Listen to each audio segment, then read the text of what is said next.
Today is our 50th episode of Keep It Fictional! Yay!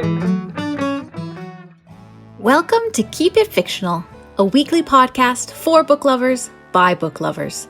Build your to-be-read list with Sadie, Liz, Virginia, Fiona, and Corrine from the Port Moody Public Library. Warning, this podcast contains strong opinions and may cause an increase in your library holds list.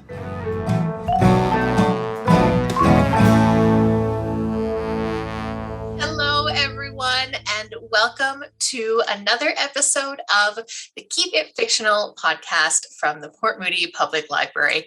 Now, I know I say this quite a bit when I am hosting these episodes, but I think that it is especially true today. This is a very special episode that we are hosting, or that I am hosting today. As you can see, we have all pulled out our best attire.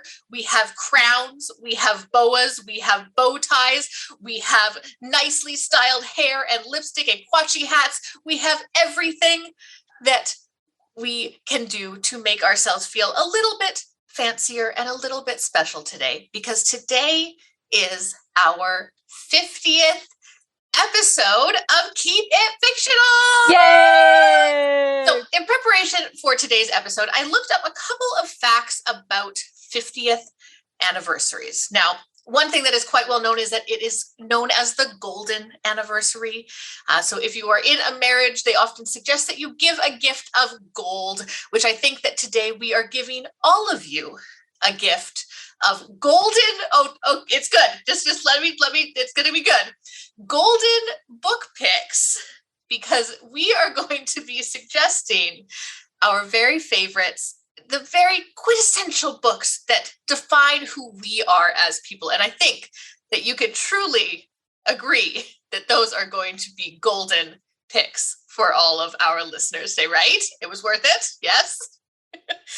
Now, something else that I read in my research about the golden anniversary is that it says that the 50 usually years mines a wealth of the couple's experience in their marriage. And with the refining and all of the stuff that you've put into it so far, you carry an optimism for the 51st year and beyond. So I'm curious, do you think that after doing 50 episodes, we have a wealth of experience in this podcast?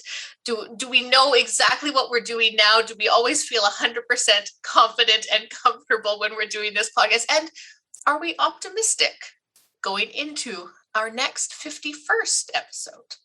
I feel like I did learn something, because I did remember to remove my boa away from my microphone when recording so that the sound of feathers scratching up against it wouldn't have to be edited out later. So I felt like, yes, I have gained some experience. Putting our experience into practice. Very good. I like it, Corrine. Anyone else? Does anyone else feel like they have gained a wealth of experience, a wealth of knowledge from doing this podcast? I think I used to feel really nervous talking about the book and speak really fast. And now I'm more confident in my picks. I also like that you use the word refined. I think we've absolutely all become more refined through this experience. So refined. I agree, Fiona. Liz or Virginia, what are your thoughts on our wealth of experience that comes with 50 episodes? I feel like I have a wealth of experience of, well, I don't know, I wouldn't say wealth of, maybe starting to have a bit of a knowledge of all my book friends. Definitely learn a lot more about everybody. And as people pointed out, you all still continue to surprise me always. So clearly there's still another well and more wells of everybody around. So yeah, definitely learn more. And I think all those existential questions, I don't think they get any easier. They haven't got any easier. And then just more and more, I'm just like, who am I? Like, I feel like, so more questions, definitely more questions. Well, I feel like, Virginia, as in any relationship, you learn about yourself as well as the people that you are working with. And so I think that that is a very well put comment. Very good. Yeah, we've definitely grown together in this partnership, this alliance, this relationship. let's be real here. It's a relationship and we're committed. Okay. We're committed to this. We're giving it our all. And despite the anxieties that we have with existential questions and what books are worthy to share with all of you, we power through it together. So yeah, definitely agree with everybody. We're a bit older. We're a bit wiser. Okay, jury's still out on that. But we've been through a lot together, each episode being, an hour? It's a lot of hours together. That's more time than I spent with a lot of other people during this time. So happy to spend it with this group, with my book friends, and talk with them every week. Wonderfully put, Liz. Thank you. Well, with that, I think that we are going to get into our first book pick. So as I mentioned at the beginning, today we are talking about books that are truly representative of us as readers. So what book is, when you think about a Sadie book, when you think about a Virginia book, we've been doing this a lot as we've been trying to pick books for each other over the last few months as well. So what truly defines us as readers, and what singular book, we have had to narrow this down to one book for today. What singular book have we chosen to represent us as readers for our 50th anniversary or 50th episode? All right, well, I'm going to start today with Liz. Liz, what book did you pick for today's episode? Okay, well, this is a book that when I decided to talk about it, I thought, have I talked this book to death? Have you all heard about it so much? I think my colleagues have, my book friends, people who have asked for recommendations at work. I think I have tried to sell this book so much because I love it so much. But then I realized that I haven't talked about it on any of the 50 episodes of this podcast. So I'm bringing it to you here for number 50. I don't know if people who have listened to the podcast or know me would be saying this is definitely a Liz book, but this book really touched me and made me love it so much. I just had to go out and buy it. And as I mentioned, literally tell everybody you have to read this book. So this is called This Is How You Lose the Time War. And it's by two authors, by Amal El-Mohtar and Max Gladstone. Now, first of all, you'll find this book in our science fiction fantasy section, which is not normally a section I gravitate towards. This book is also a romance, which, again, I don't normally gravitate towards. However, above all else, this book is beautifully written. And it seems I'm not the only one who feels this way. Based on many reviews by many famous authors, they've described this as poetry, as lyrical and vivid and intimate. Essentially, it is quality writing. So if you enjoy a good story that's fast moving, has elements of romance, has elements of a different world, then you may enjoy this book. Now, initially, when I picked up this book, I was skeptical because it involves the work of two authors. Now, how can two authors who don't cohabitate, who only have a professional relationship, how can they come together to write a cohesive work that brings you all of the emotion and all of the passion and all of the feeling that a story like this requires? I don't know how they did it, but I thought it was amazing. So essentially, we've got two main characters, and this is sometime in the future. It is a future in which there is warfare between two primary factions. One is called the Agency, and they are very technology-based. And one is called the Garden, and they are very organic, however, very advanced. Now, during this time, these two factions are able to travel up and down the chain of time through something that's kind of like, I don't know, DNA, some kind of hopping in and out of times and places, and being able to send their agents into any of these times to commit subterfuge.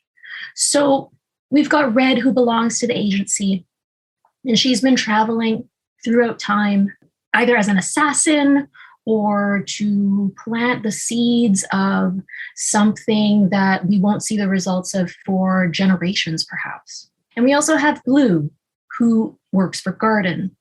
And She is like Red's counterpart, but for a more organic faction. So these two are essentially assassins, spies, people for hire that are working against each other. They are the best in their business and they know it. And of course, not only do they want to make sure that their faction is the one who ultimately is victorious, but they have their own personal pride too. They're the best at what they do, and they want to make sure that they're the best in any faction. Well, one day, their paths kind of cross, and they kind of develop this mutual respect for each other. Now, at first, it's taunting in their correspondence because, of course, they're not meeting up in person, but they're leaving correspondence with each other throughout this chain of time. At first, it's mocking, but then it develops into something more. A mutual respect is at first grudgingly given, and then that respect turns to admiration and a deeper appreciation for what each other does. And through those letters, through the sort of playful dialogue between the two, through the amazing ways in which they have to conceal their correspondence, because of course, if their superiors found out that they were liaising with the enemy, it wouldn't end up well. Throughout this correspondence develops this amazing relationship where these two solitary individuals doing something very specialized and very niche are able to appreciate and to found somebody who truly understands the other. Now, of course, being in two separate factions and having to conceal their correspondence, how is this going to end up? Will they ever be able to be in the same place together with each other? I love this book. I know I've said it already. I love this book. I love how the two different authors have alternated their chapters, first with a third-person description and then with the letter from either red or blue to the other. Just the way they have done it is absolutely stunning in its writing. It makes you feel like you are getting a view into something that is very intimate, very passionate, not in an explicit way, but in terms of going deeper into somebody's psyche and to feeling what they are feeling. And ultimately, that's one of the things I really look for in a book. Excellent writing that makes me feel what the author wants me to feel about the characters. I want to care about the characters and about the story and to walk away feeling like it was time well spent. So definitely, if that is the type of writing that you are into and you're open to expanding your horizons to a different type of love story, this is how you lose the Time War.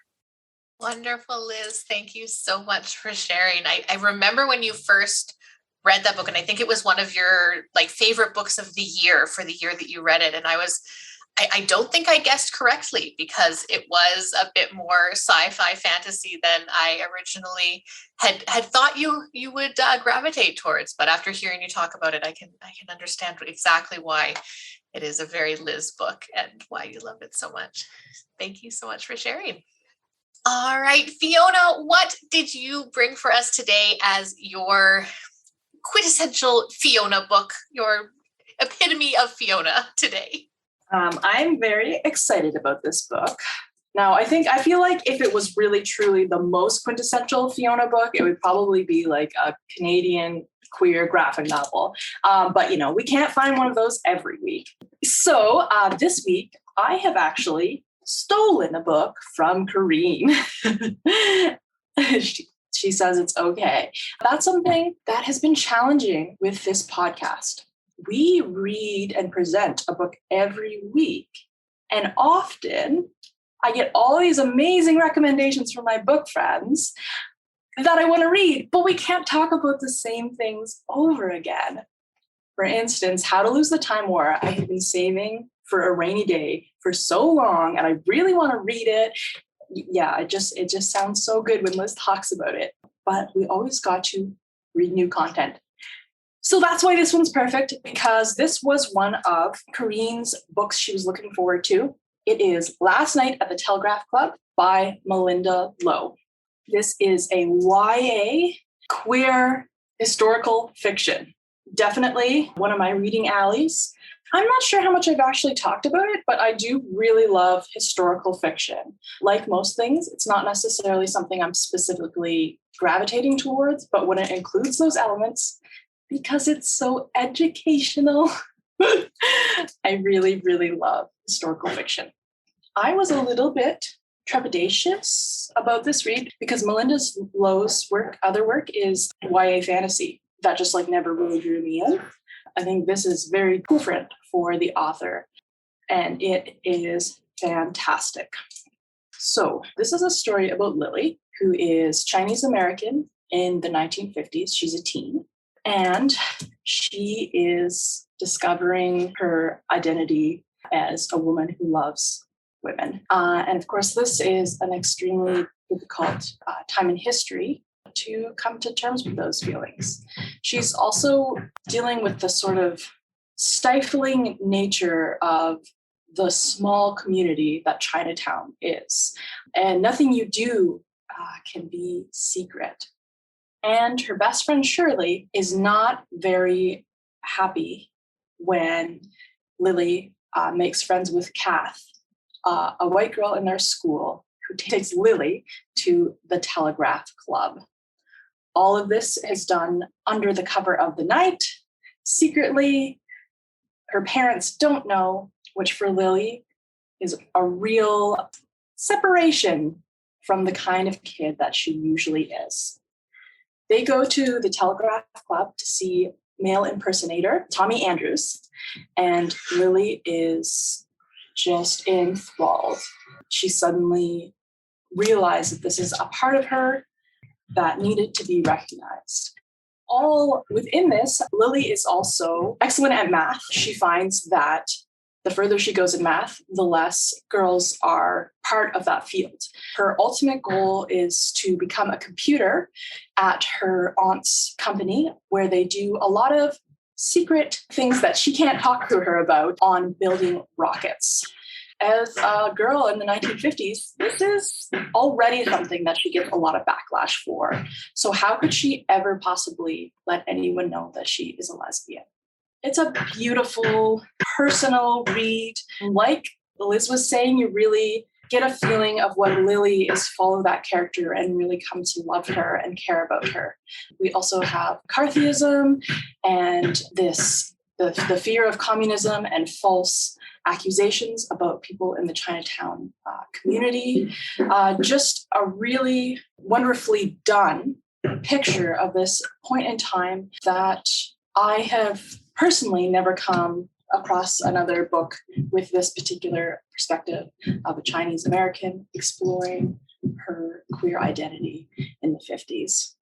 So absolutely, if you're a YA reader, if you're a historical fiction reader, or if you like queer lit, this is a fantastic book to pick up. Wonderful. Thank you so much, Fiona. I feel like when Corrine mentioned that on the kind of anticipated reads that she was looking forward to, I also had kind of a similar reaction of definitely wanting to read it. And now that it's gotten two excited and glowing reviews, I will definitely pick that one up.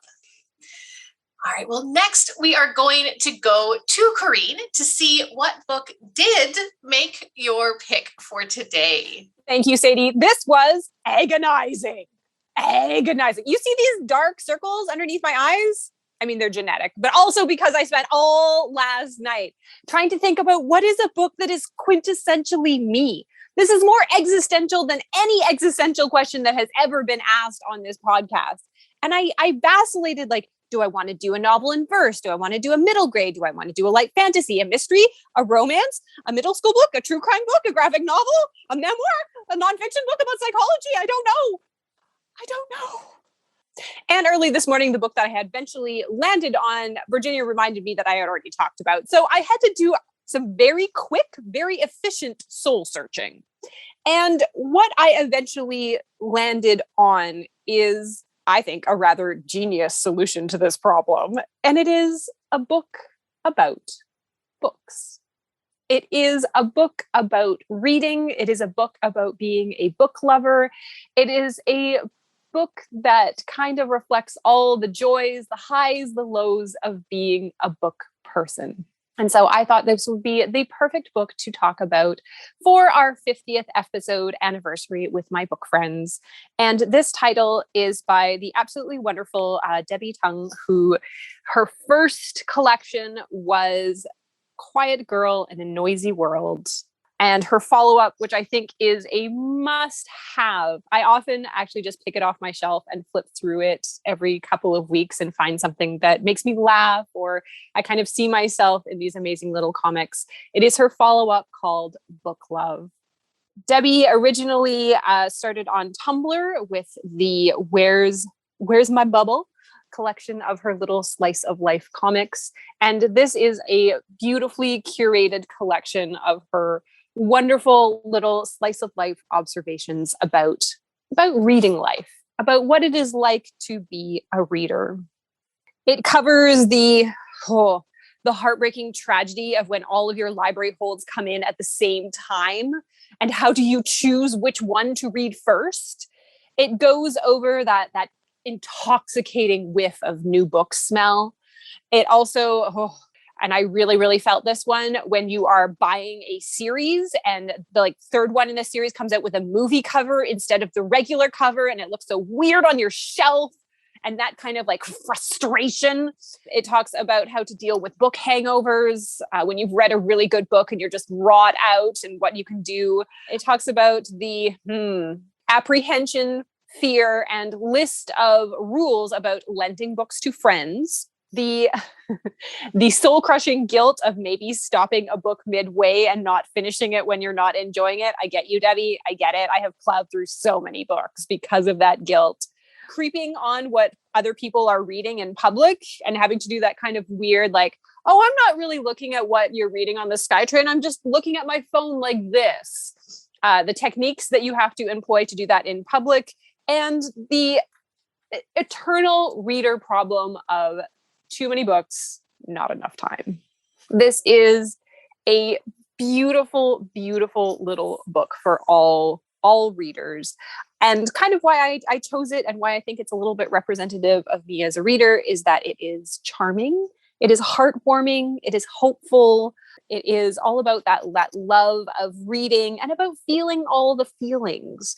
And I think that she does just a wonderful job of conveying all these in the book, and kind of really crystallizes what a love of book, or what a really good book can do for you in your life. And so I heartily recommend Book Love. Book Love. Book Love. Wonderful, Karine. I think that we have all definitely dealt with many of those issues in our lives. And I'm sure our listeners and our viewers have also felt the agony of all of your holds coming up at one time. It is the most wonderful moment and the worst moment all at once. Yeah. So thank you so much for sharing, Karine. And before we get on to our final two picks for today, we are going to pose our existential question.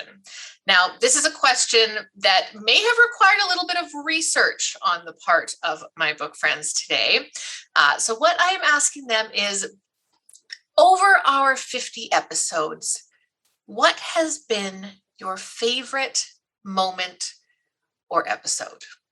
Now, I know it might be difficult to narrow that down to just one moment, so I think that we can be a little bit flexible if there are a few moments that we would like to draw attention to and bring up.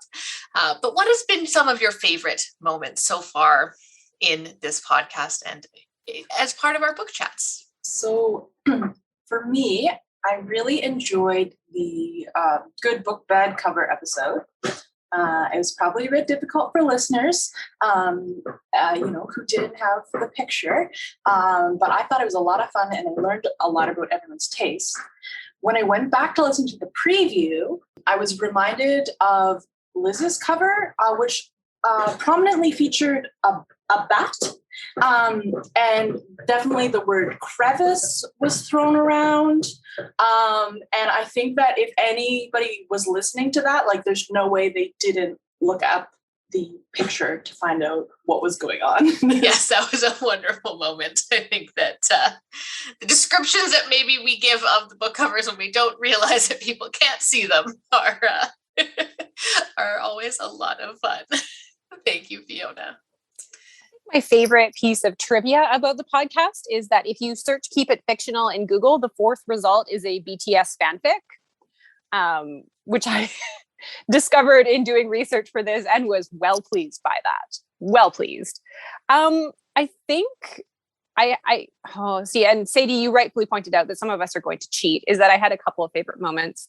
One of them was the revelation of Virginia's intense spreadsheet, which just blew my mind away, that it's not just a list of books. Oh no, there's categories, there's pivot tables, there's everything. So that was a big moment. The revelation, sorry, Sadie, that you don't collect entire series kind of changed my life. So that was really revelatory. The fact that Fiona read and enjoyed The Weight of Blood is something I'm still grappling with to this day. It just doesn't quite compute. And I can't remember exactly the title. I tried going through and I couldn't find it, but there was a book that Liz read that was popular.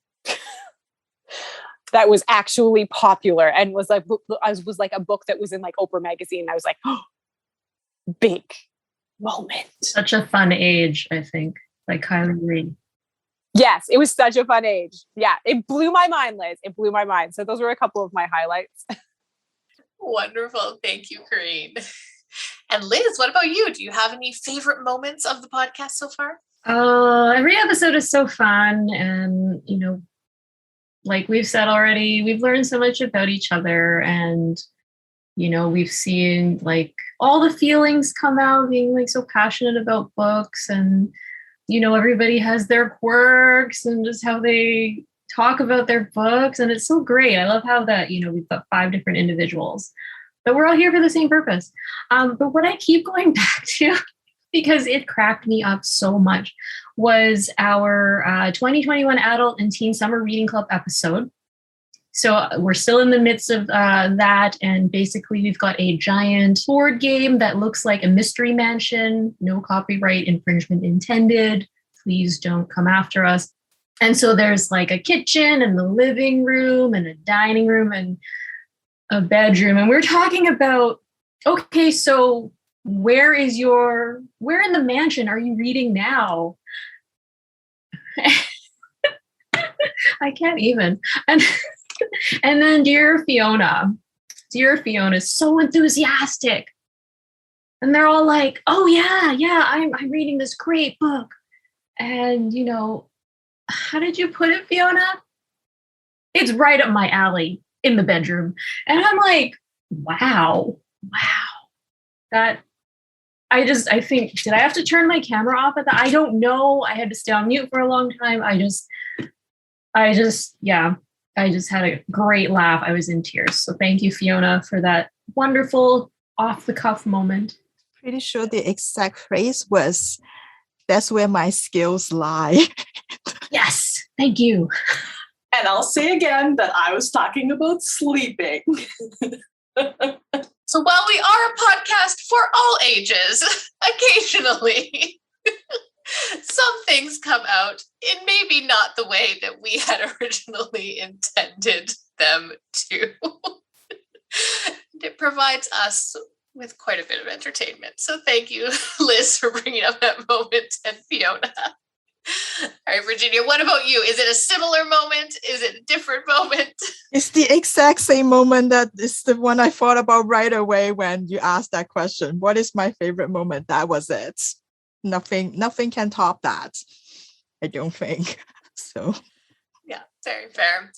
I think that one of my favorite moments is when we first started this podcast, and I know we've brought it up a couple times, and Fiona, another Fiona moment, mentioned that they did not like genre fiction, and the outrage that came following that comment, the absolute gasps of horror, and that was definitely one of my favorite moments. I think also, though, the fact that, so all of us pick these topics and pick these genres to read, and they don't always fall in all of our wheelhouse for reading. And so I think that has been one of my favorite moments in preparation for this podcast, is all of the different types of books and different books that I have had the chance to read, and seen all of my fellow book friends read them as well, and kind of seen the reactions to genres that you might not have originally gravitated towards. And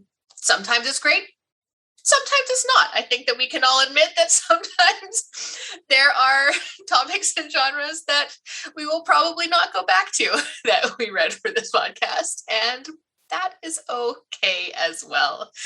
But it has just been wonderful to experience that myself as well, to see all of you and the picks that you have chosen, whether it was your genre or not. Wonderful. Well, thank you so much for sharing. And I hope that you, all of our listeners and our viewers, will share as well. A little bit later, I will have some information about how you can go about doing that. But I think that we are going to get to our final 2 book picks. So Virginia, what did you bring for today's episode? Like you said, I think many of us felt like we have evolved as a reader. We have changed as a reader. Even since the beginning of this podcast over a year ago, I think it is thanks to my book friends. I feel like I have definitely gone in to explore some new territories and, change sort of the way how I think about books. So the book that I chose today, I feel like represents me as a reader at this moment. I think unlike Fiona, I will never change my passion for genre fiction, for speculative fiction. It's only getting stronger and stronger. But I think these days, I'm not really just satisfied with kind of a straightforward telling, even if it is done really well. It's just not quite enough. And what I feel like I need my books to do is to go beyond that, is to take those themes and conventions and tropes, take all those things that people often associated with a science fiction, with a horror, with a fantasy, and take them and reinvent them, and to make them unconventional, to amplify those voices that we haven't heard quite yet in those genres, to entertain, of course, but also to make me kind of think about the world around us. And what I absolutely hurts my brain is when I come across a book that I have to try to put in my spreadsheet, and I'm like, I don't know where you belong. Are you a horror? You could be a horror, but you're also, for lack of a better term, literary. So I don't know where you are. And I feel like those are the books these days that I kind of gravitate towards, is when I don't know where to put you.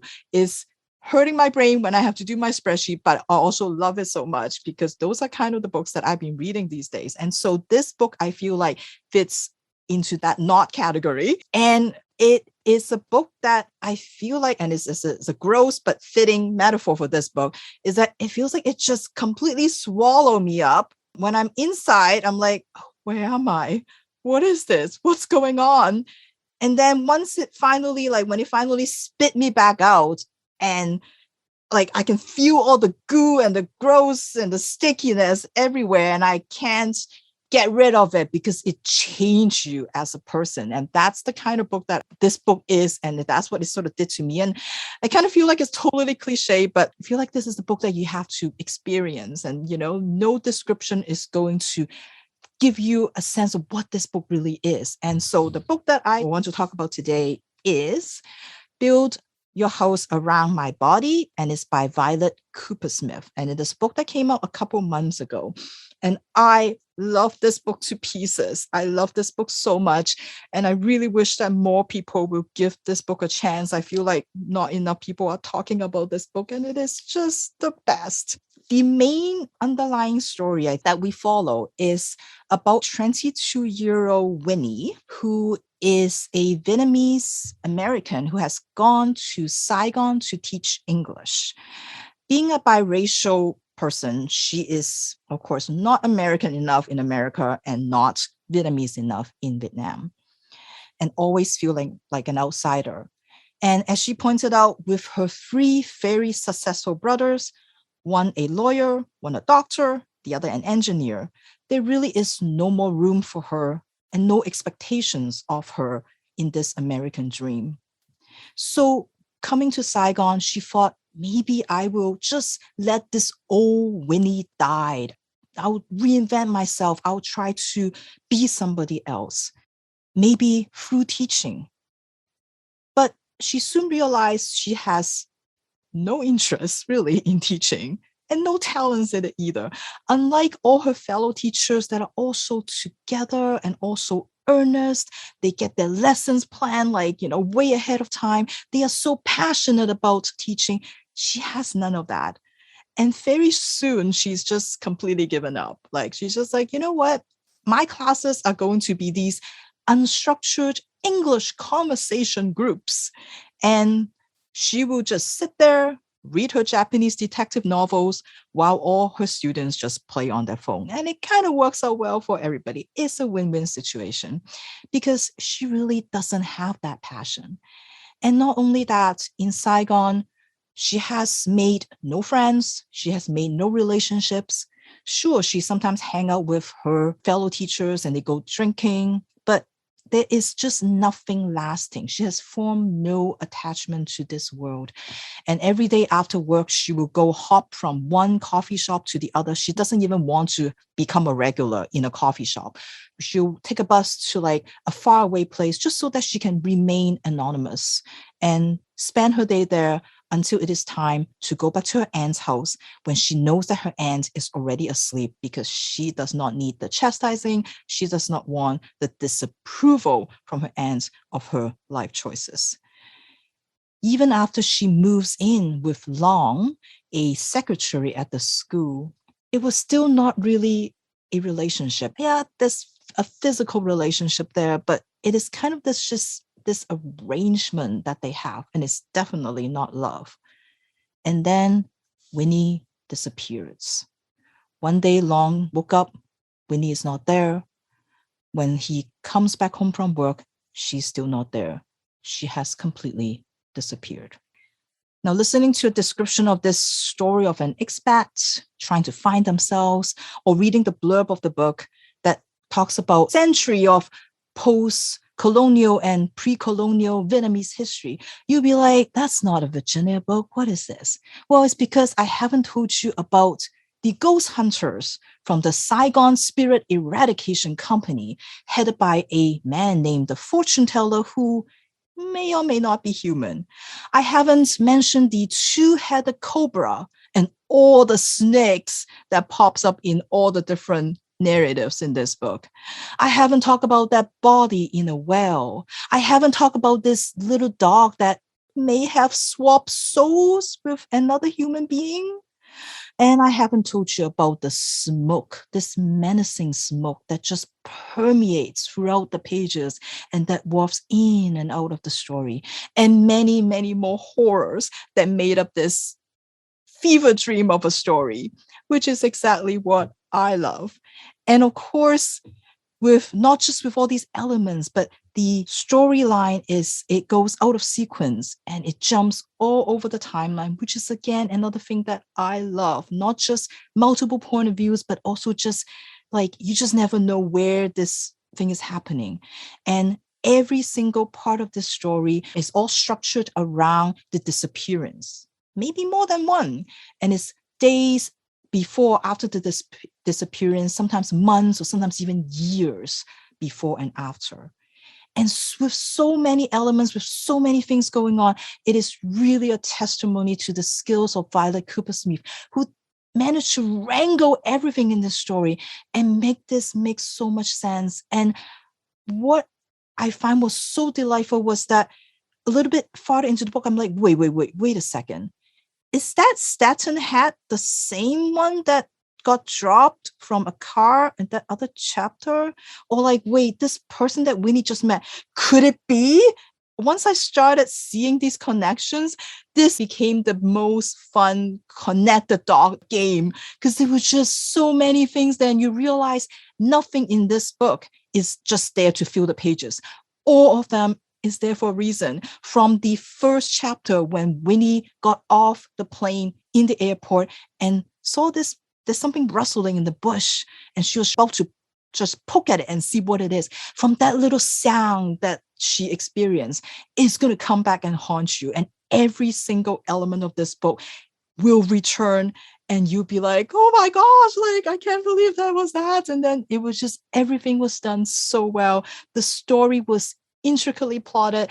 The writing is super good. And all the metaphors and all the similes that is used in the book, everything is just right. It is so good. You can't think of a better way to describe some of the sounds, describe some of the experience.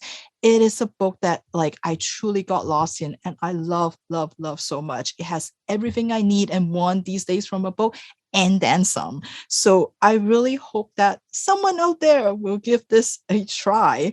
So it's horror, it's historical, it's I don't know what, it is just everything. So it is Build Your House Around My Body by Violet Kupersmith. Wonderful, Virginia. Thank you so much. I love how even your description of how you feel after reading the book is based in horror a little bit, where you are still covered in the goo of I appreciate that. I do.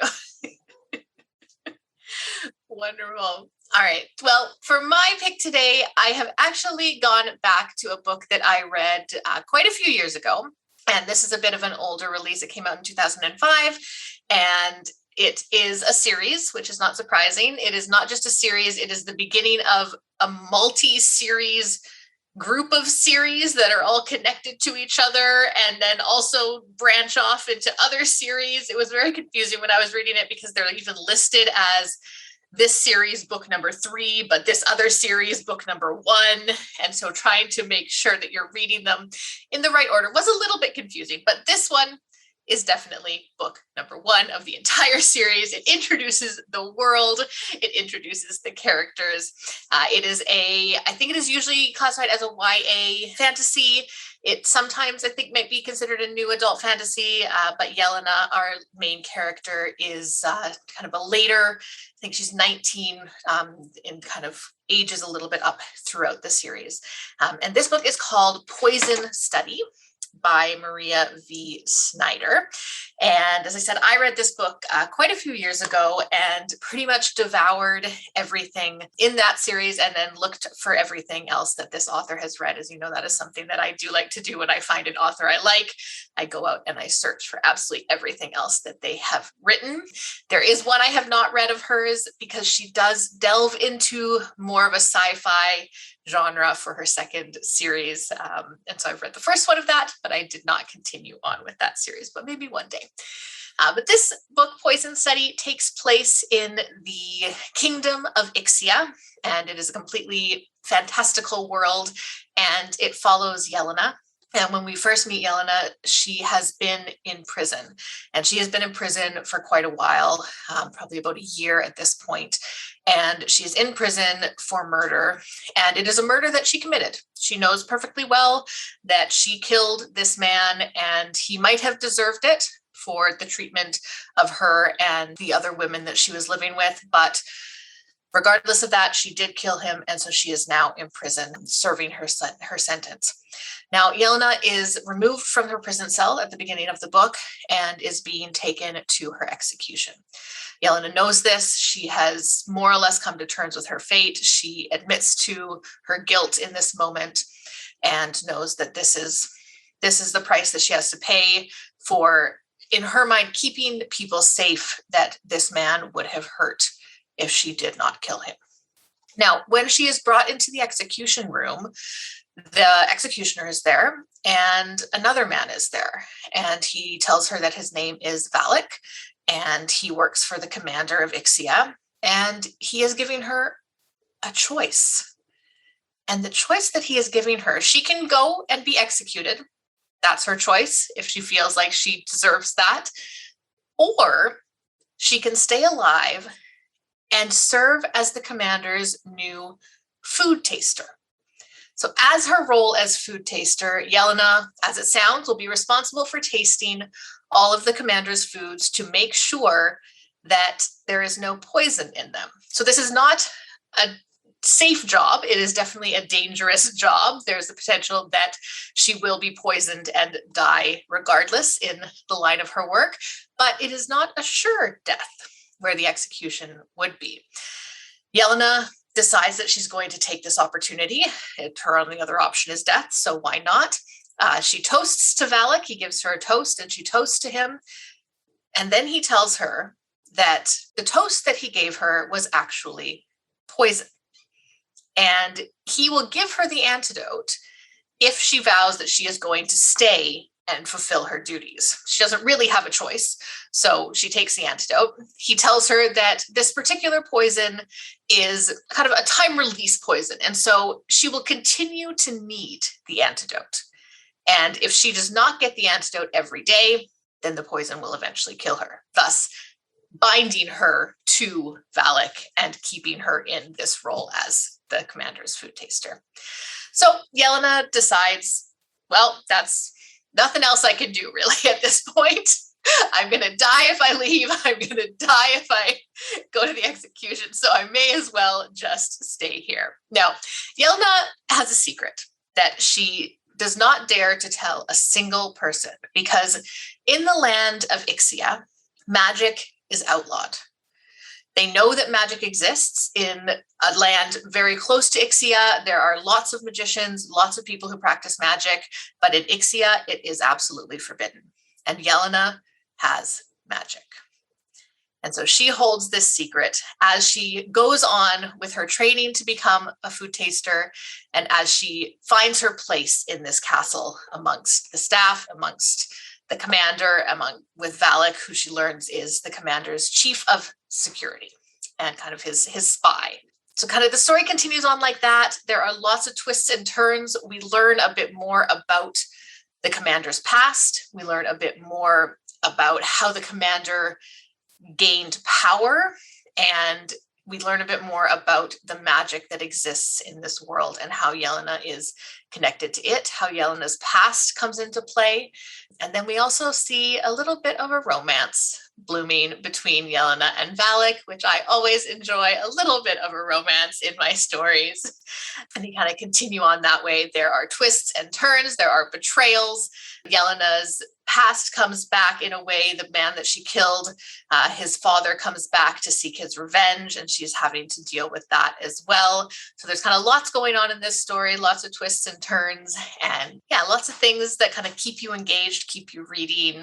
It's very fast paced, which I really like. For lack of a better term, you don't have to think about it all that much, which is nice sometimes. You really don't. And if you want a series, there are so many books that kind of branch off from this one, apart from just the main series of this. So if you like the characters of Yelena, if you like the world that is created, then there is so much to read in this series and in this world. So that, again, was Poison Study by Maria V. Snyder. It's such a perfectly Sadie book. It has all the elements. Perfectly Sadie book. I also really enjoyed that book. So yeah, it's kind of like if you've kind of aged out of Tamora Pierce and you just want like magical kingdom shenanigans with some kissing, then it's a good one. Exactly. Wonderful. Well, thank you so much to all of my book friends for sharing your quintessential picks of who you are as a reader, what book you feel like, at least for today, defined you as a reader. I feel like that's important to note, that it might change day to day what book is defining us as a reader.